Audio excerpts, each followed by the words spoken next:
हम कहत बानी दूर तनी हट जनी देहिया में हमारा तू सट।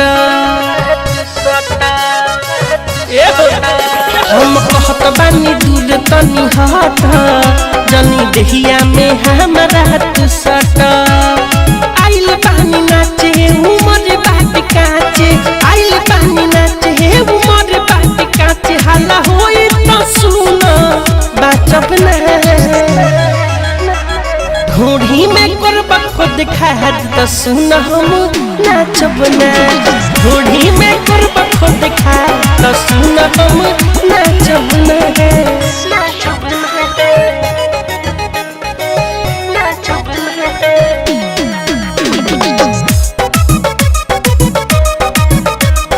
ललचा रिकॉर्डिंग स्टूडियो गोपालगंज। ढूढ़ी में करब खुद खाद तो सुन हम नाचब ना, तो सुन हम नाचब ना। सच कहतनी बात जानी ऐसे भरा है ना तो तोहर सुन बाबू हम तोड़ दे हम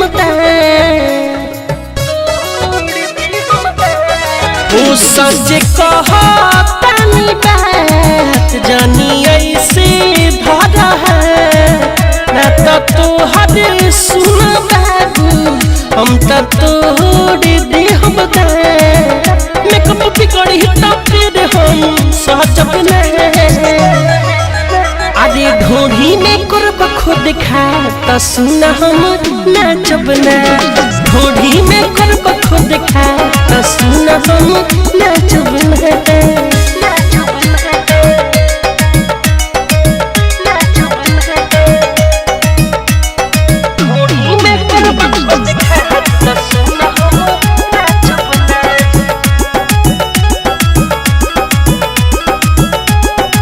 राइटर धीरज कहीं सास तनी रहा हमसे काहे कर तारा जबरी दुनु फूलौना के